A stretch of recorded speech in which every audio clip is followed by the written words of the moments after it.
సభను ఉద్దేశించి మన నాయకులు సభానాయకులు నారా చంద్రబాబు నాయుడు గారిని మాట్లాడవలసింది.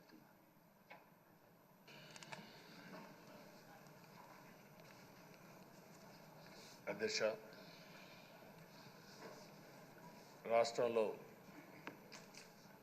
రాష్ట్రంలోనే కాదు తెలుగు రాష్ట్రాల్లో అత్యంత సీనియర్ శాసనసభ్యులు మీరు ఒకరు. బీసీ నేతగా గుర్తింపు ఉన్న మిమ్మల్ని నేడు శాసనసభ అధ్యక్ష పదవిలో చూడడం చాలా సంతోషంగా ఉంది. అధ్యక్ష, అంతవరకు మిమ్మల్ని సభలో ఇక్కడ చూసాం, ఈరోజు అధ్యక్ష స్థానంలో చూస్తున్నాం. చాలా ఆనందంతో చాలా గర్వపడుతున్నాం. అందరి ఆమోదంతో 16వ శాసనసభకు స్పీకర్గా ఏకగ్రీవంగా ఎన్నికైన మీకు నా హృదయపూర్వక అభినందనలు, శుభాకాంక్షలు. ఈరోజు ఇక్కడ చాలామంది కొత్త శాసనసభ్యులు వచ్చారు. ఒకసారి అయ్యన్న పాత్రుడు గారి జీవితాన్ని కూడా ఆలోచించుకోవాల్సిన, మీరందరూ తెలుసుకోవాల్సిన అవసరం ఉంది. మనందరి మాదిరిగానే ఆయన కూడా ఒక హంబుల్ కుటుంబంలో 1957 సెప్టెంబర్ 4వ తారీఖున ఉత్తరాంధ్రలో నర్సీపట్నంలో జన్మించారు. తల్లిదండ్రులు చింతకాయల వరహాల దొర చెల్లాయమ్మ గారు. యువత రాజకీయాల్లోకి రావాలని ఆ రోజు ఎన్టీ రామారావు గారు పార్టీ పెట్టిన మొదట్లో పిలిపిస్తే 25 సంవత్సరాల వయసుండే సమయంలో రాజకీయాల్లోకి వచ్చిన వ్యక్తి అయ్యన్న పాత్రుడు గారు. అక్కడి నుంచి 7 సార్లు ఎమ్మెల్యే అయ్యారు, ఒకసారి ఎంపీ అయ్యారు. ఎమ్మెల్యేగా, ఎంపీగా, మంత్రిగా తెలుగు రాష్ట్రాల్లో తనకంటూ ఒక ప్రత్యేకమైన ముద్ర వేయగలిగారు. ఏ పదవి ఇచ్చినా ఆ పదవికి వన్నె తీసుకొచ్చిన వ్యక్తి అయ్యన్న పాత్రుడు గారు. వారి కుటుంబం కూడా మనం ఆలోచిస్తే కొంతమంది ఫస్ట్ జనరేషన్లో రాజకీయాల్లోకి వస్తారు. అయ్యన్న పాత్రుడు గారిని చూస్తే 6 దశాబ్దాలు రాజకీయ చరిత్ర కలిగిన కుటుంబం. 1962లో అయ్యన్న పాత్రుడు గారి తాత లచ్చా పాత్రుడు గారు స్వతంత్ర పార్టీ నుంచి పోటీ చేసి గెలిచారు. స్వాతంత్ర సమరయోధుడు గౌత లచ్చన్న సమకాలికునిగా పనిచేశారు. అదే వారసత్వాన్ని కొనసాగిస్తూ అయ్యన్న పాత్రుడు గారు ఇప్పటివరకు పనిచేస్తున్నారు. 83, 85, 94, 99, 2004, 2014, 2024లో ఎమ్మెల్యేగా విజయం సాధించారు. నర్సీపట్నంలో తెలుగుదేశం పార్టీ పెట్టినప్పటి నుంచి వారే పోటీ చేస్తున్నారు. అది వారి యొక్క ప్రత్యేకత. 7 సార్లు ఎమ్మెల్యే గెలవడం, 16 సంవత్సరాలు మంత్రిగా పనిచేయడం, 1996లో అనకాపల్లి ఎంపీగా గెలుపొంది 2 సంవత్సరాలు అక్కడ పనిచేయడం, తెలుగుదేశం పార్టీ పాలిట్ బ్యూరో సభ్యుడిగా 10 ఏళ్ళు పనిచేశారు. టెక్నికల్ ఎడ్యుకేషన్, రోడ్లు, భవనాల శాఖ, అటవీ శాఖ, పంచాయతీరాజ్ శాఖ మంత్రిగా బాధ్యతలు నిర్వహించారు. 3 సార్లు R&B మినిస్టర్గా పనిచేశారు. అదేవిధంగా మనం ఒకసారి చూస్తే ఎప్పుడూ పోరాట యోధుడు, రాజీ పడని నాయకుడు, ఒక విశిష్టమైనటువంటి లక్షణాలుండే వ్యక్తి. తెలుగు రాష్ట్రాల్లో ఏ మారుమూల ఎవరిని అడిగినా అయ్యన్న పాత్రుడు గారిని గురించి చెప్తారు. 66 సంవత్సరాలు, ఇప్పుడు కూడా ఫైర్ బ్రాండే, చనిపోయే వరకు ఫైర్ బ్రాండ్గానే ఎక్కడ దాంట్లో రాజీనే లేదు. అదే మరి ఇంకొక పక్కన చూస్తే తనకంటూ ఒక ఇమేజ్. అదే సమయంలో లాయల్టీ ఫ్యాక్టరీలో కరుడు గట్టిన పసుపు యోధుడుగా పార్టీలో ఇంతవరకు ఉంటారు, ఎప్పటికీ ఉంటారు. అది ఆయన ప్రత్యేకత. నీతి, నిజాయితీ, నిబద్ధత ఇవన్నీ ఉణికిపుచ్చుకొని రాజకీయం చేశారు. 42 సంవత్సరాలు. ఇప్పుడు చాలామంది ఫస్ట్ టైం వచ్చేవాళ్ళు ఉన్నారు, కొంతమంది రెండోసారి వచ్చేవాళ్ళు ఉన్నారు. 42 సంవత్సరాలు ఒక నియోజకవర్గం అంటిపెట్టుకొని నర్చర్ చేసి 7 సార్లు గెలవడం అనేది ఒక అరుదైన అనుభవం. చాలామందికి 2-3 సార్లుగా ఫెట్టెక్కి వస్తుంది. అక్కడి నుంచి మనుషులు మారిపోతూ ఉంటాం. అలాంటి సందర్భంలో ఎప్పుడు కూడా రాజీ పడకుండా పనిచేశారు. 42 సంవత్సరాలుగా పసుపు జెండాను మోస్తూనే ఉన్నారు. పార్టీని కన్న తల్లిగా భావించే నాయకుడు, పోరాట యోధుడు.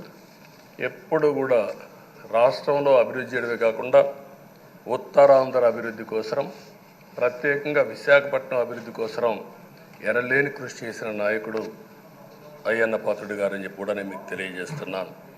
ఇంకొక పక్కన ఉత్తరాంధ్ర సుజల స్రవంతి, విశాఖపట్నం, విజయనగరం, శ్రీకాకుళం నీళ్లు కావాలి, గోదావరి నీళ్లు రావాలి, ఆ ప్రాంతం కూడా బాగుపడాలి, మా కరువు ప్రాంతానికి నీళ్లు కావాలని వెనకబడి క్యాబినెట్ మినిస్టర్గా దాన్ని శాంక్షన్ చేయించిన వ్యక్తి అయ్యన్న పాత్రుడు గారు. దానికి మనస్ఫూర్తిగా అభినందిస్తున్నాను.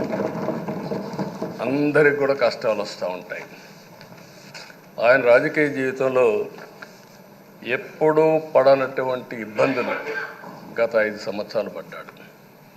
మామూలుగా కూడా కాదు, తన ఇంట్లోకి 100 మంది పోలీసులు పంపించారు, గోడలు పగలగొట్టారు, రాత్రిపూట భయంకరమైన వాతావరణాన్ని క్రియేట్ చేశారు. ఒక స్టేషన్లో కాదు, అనేక పోలీస్ స్టేషన్లో కేసులు పెట్టారు. రాత్రుల్లో దేశపోయి స్టేషన్ టు స్టేషన్ తిప్పారు. ఎక్కడా భయపడలా, ధైర్యంగా ఉన్నాడు. 23 కేసులు పెట్టారు. అందులో దగ్గర 10 కేసులు ఒక సిఐడిని పెట్టారు. అయితే రాజీలేని పోరాటం చేసి మనోనిబ్బరంతో ముందుకు పోయిన వ్యక్తి. కడాన మనందరం గుర్తుపెట్టుకోవాల్సింది, 60 సంవత్సరాలు, 62-63 సంవత్సరాలు ఉండే వ్యక్తి పైన అత్యాచారం కేసు కూడా పెట్టారు. ఇవన్నీ కాకుండా అంటే ఎలాంటి పాలకులు ఉన్నారు, ఎలాంటి జరుగుతాయి అనేదానికి ఒక ఉదాహరణ ఇవన్నీ జరిగాయి. అయితే ఒక్క విషయం ఎక్కువ ఉండే సభ్యులందరికీ విజ్ఞప్తి చేస్తున్నాను. ప్రతి ఒక్క నాయకుడిలో కూడా ఒక స్ఫూర్తిదాయకమైన సంఘటనలు ఉంటాయి. అందుకే ఇన్నిసార్లు గెలుస్తారు. అలాంటి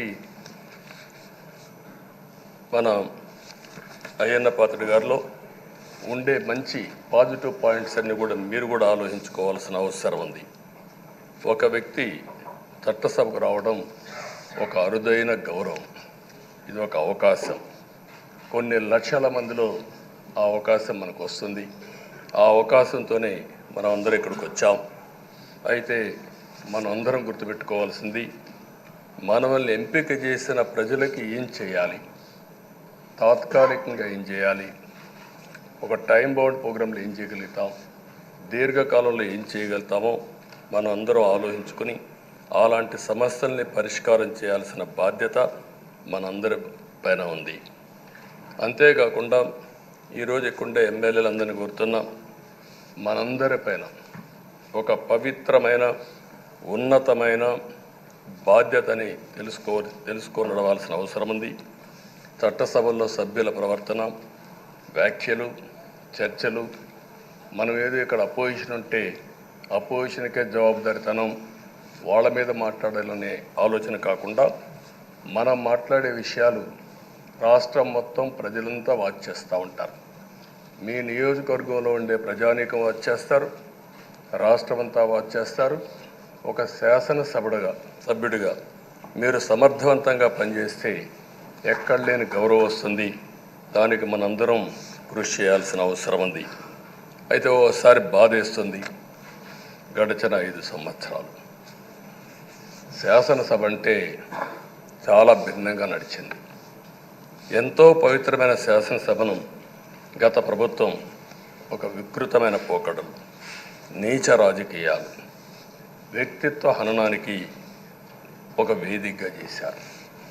ఇదే అసెంబ్లీలో దూషణలు, బూతులు, విక్కరింతలు, కక్ష సాధింపులు, మైకు లేకుండా పోవడం ఒకటి కాదు, చాలా సమస్యలు వచ్చాయి. అదే సమయంలో ఫస్ట్ టైం వచ్చిన ఎమ్మెల్యే బాధ్యతారాహిత్యంగా 6-7 సార్లు గెలిచిన ఎమ్మెల్యేని వెక్కిరించడం, బూతులు తిట్టడం, చాలా వల్గర్గా ప్రవర్తించే పరిస్థితికి వచ్చారు. ఆ రోజు ప్రభుత్వం యొక్క వైఫల్యాల్ని క్వశ్చన్ చేస్తే వాళ్ళపైన సభలోనే దాడి చేయడం, నీచంగా మాట్లాడడం, వాళ్ళ మనోభావాలు దెబ్బతీయడం, ఇవన్నీ చేసే పరిస్థితికి వచ్చారు.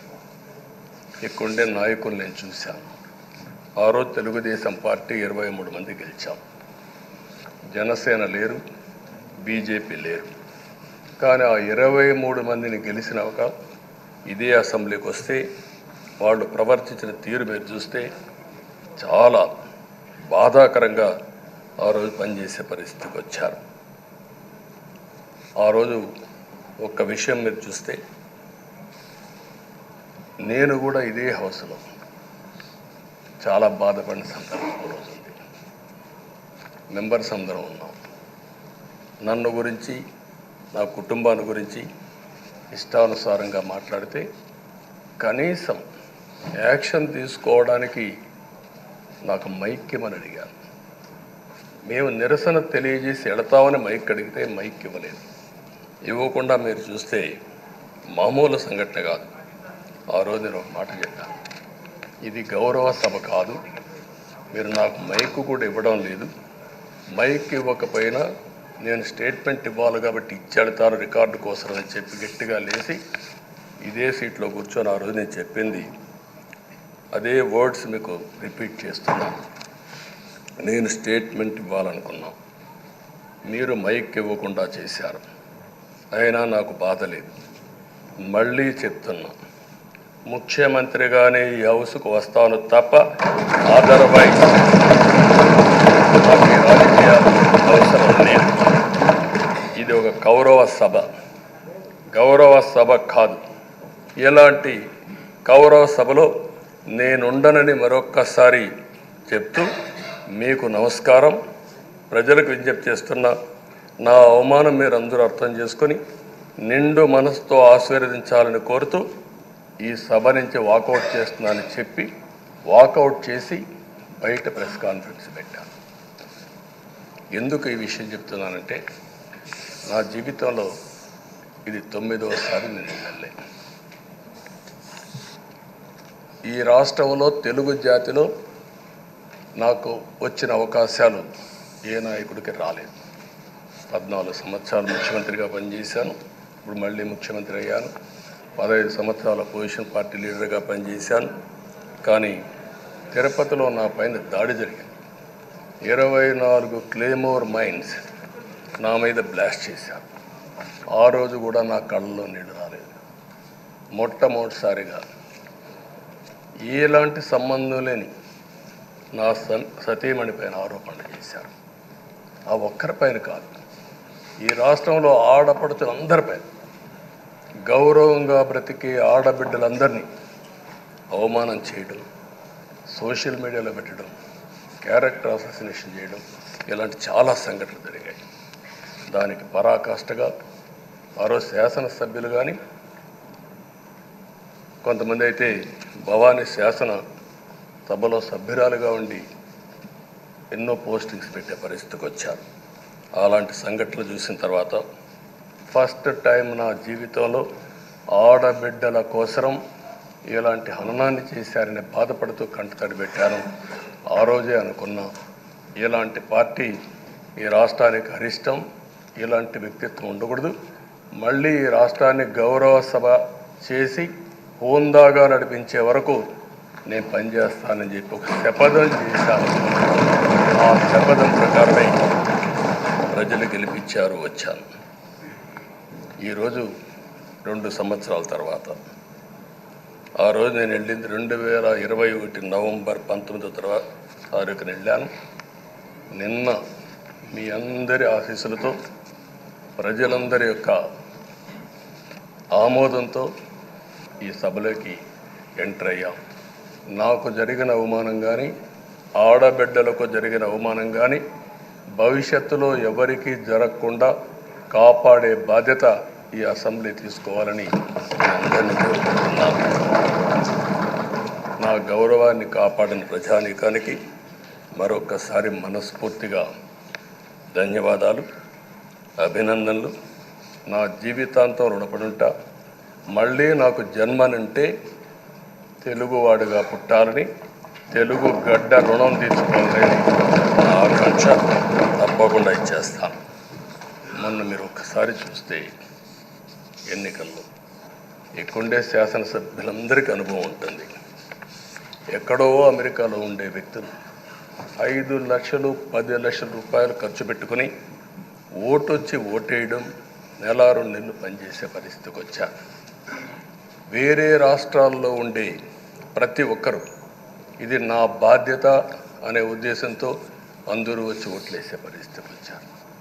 కొన్ని సంఘటనలు చూస్తే ఆశ్చర్యం వేస్తుంది. హైదరాబాద్ నుంచి ఎన్నికల ముందు రోజున 55 ట్రైన్లు వేశారు. 55 ట్రైన్లో ఫుట్పాత్లపై నిలబడుకొని వచ్చారు.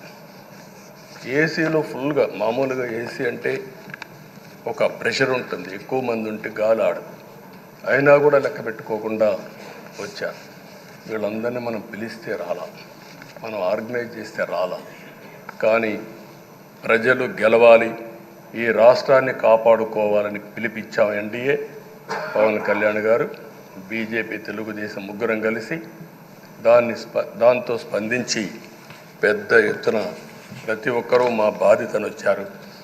అదే మాదిరిగా పేదవాడు భోజనం తెచ్చుకొని బస్సుల్లో వచ్చి ఓటేసి మళ్ళీ వెళ్ళారు.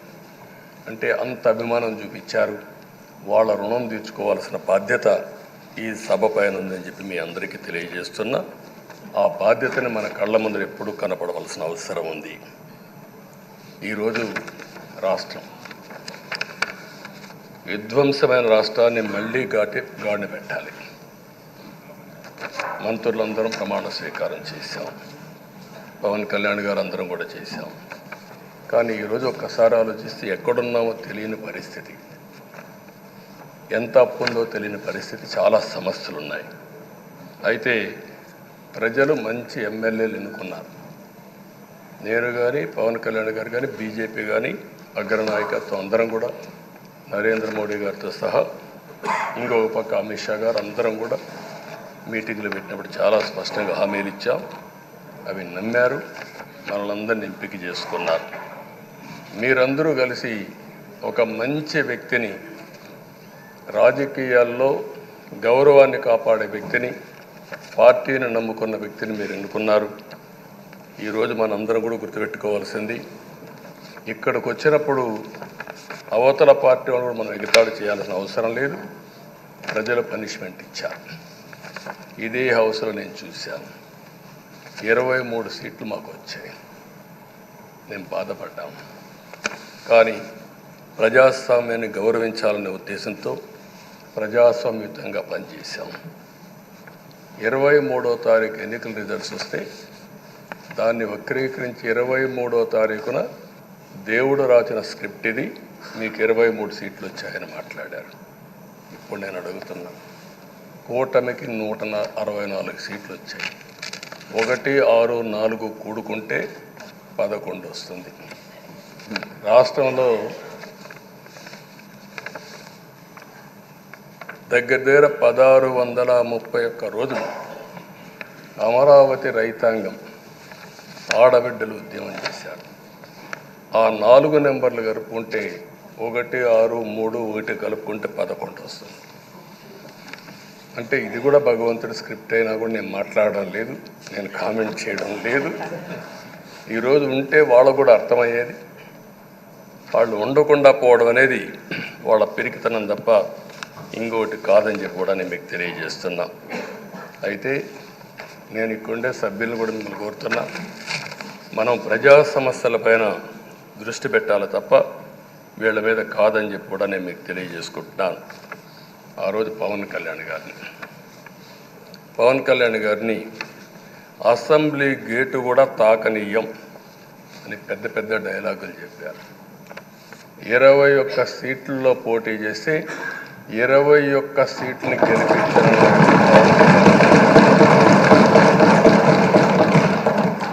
వైనాట్ 175 అని చెప్పి 11 కూడా తెచ్చుకోలేని నాయకత్వం. అంటే ఏ విధంగా మాట్లాడారు అనేదానికి ఇది ఒక ఉదాహరణ. ఆ రోజు పవన్ కళ్యాణ్ గారు చాలాసార్లు, నేను కూడా అన్నాను, బయట చాలామంది అభినందించారు.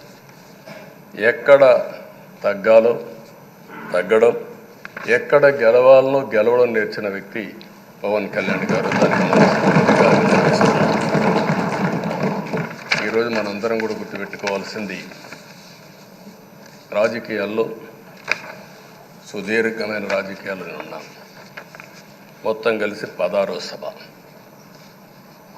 మీ అందరికంటే సీనియర్ మోస్ట్ నేను. 8 + 1 9వసారి.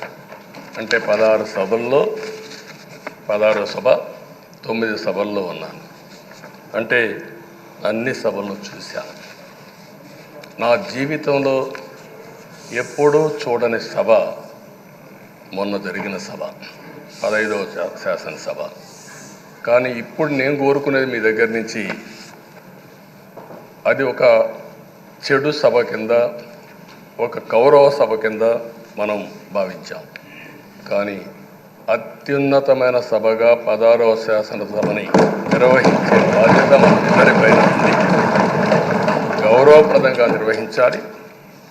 అదే సమయంలో ఇక్కడుండే ప్రతిపక్షాల దృష్టిలో పెట్టుకొని కాదు, 24 గంటలు మనం ప్రజలతో ఉండాలి. ప్రజాప్రభుత్వంగా ప్రజలకు జవాబుదారితనంగా ఉండాల్సిందిగా నేను మిమ్మల్ని అందరినీ కోరుకుంటున్నా. ఈరోజు మనందరికీ అధికారం ఇవ్వడం కాదు, అతి ముఖ్యమైన బాధ్యత ఇచ్చారు. ఈ రాష్ట్రాన్ని మళ్ళీ ఘాటున పెట్టమని మనతో మాట్లాడారు, మనకు చెప్పారు. ఎప్పుడు కూడా నేను ఒకటే భావిస్తాను, ప్రజా జీవితాలను మార్చే శక్తి ప్రభుత్వ విధానాలకు ఉంటుంది. ఆ ప్రభుత్వ విధానాలకు రూపకల్పన చేసే సభ ఈ చట్టసభ. ఈ విషయం ప్రతి ఒక్కరూ గుర్తుపెట్టుకోవాల్సిన అవసరం ఉంది. ఈరోజు మనం చేసే పని, ఈరోజు ప్రజల భవిష్యత్తే కాకుండా భావితరాల భవిష్యత్తు కూడా నిర్ణయిస్తుంది. ఈరోజు భారతదేశం 91లో ఆర్థిక సంస్కరణలు వచ్చాయి. ఒక తెలుగు బిడ్డ పివి నరసింహరావు గారు ఆర్థిక సంస్కరణలు ప్రవేశపెట్టారు. ఈరోజు భారతదేశం ముందు చాలా వరకు అభివృద్ధి అయ్యే పరిస్థితి వచ్చింది. ఆయన ప్రవేశపెట్టిన ఆర్థిక సంస్కరణను నేను ఆదర్శంగా తీసుకొని ఆ రోజు ఉమ్మడి ఆంధ్రప్రదేశ్లో అనేక పాలసీలు తీసుకొచ్చాం, సంస్కరణలు తీసుకొచ్చాం. ఐటీ, విద్య, పాలనా రంగం, ఇన్ఫ్రాస్ట్రక్చర్, ఇవన్నీ మనం తీసుకొచ్చాం. ఎన్నో డికేడ్స్ కాదు, 25 సంవత్సరాల్లో దాని యొక్క ప్రభావం మనం అందరి ముందు కనపడుస్తుంది. ఈరోజు హైదరాబాద్ నగరం వన్ ఆఫ్ ది బెస్ట్ సిటీగా ఉందంటే 25 ఏళ్లకు మనకు తీసుకున్న నిర్ణయాలే కారణం. ఈరోజు నేను అందరినీ ఒకటే కోరుతున్నా, మీ అందరినీ, ఈరోజు భారతదేశం 5వ అతిపెద్ద ఆర్థిక వ్యవస్థ. ఇంకొక 4-5 సంవత్సరాల్లో ఎన్డీఏ ఆధ్వర్యంలో 3వ అతిపెద్ద ఆర్థిక వ్యవస్థగా తయారవుతుంది. 2047 వికసిత్ భారత్ ఎన్డీఏ నరేంద్ర మోడీ గారి కల అయితే, వికసిత్ ఆంధ్రప్రదేశ్ మనందరి కల కావాల్సిన అవసరం ఉంది. నాకు ఏమాత్రం అనుమానం లేదు, భారతదేశం ప్రపంచంలో అగ్రస్థానానికి వెళ్తాం. నెంబర్ 1 కానీ నెంబర్ 2 కానీ ఉంటాం.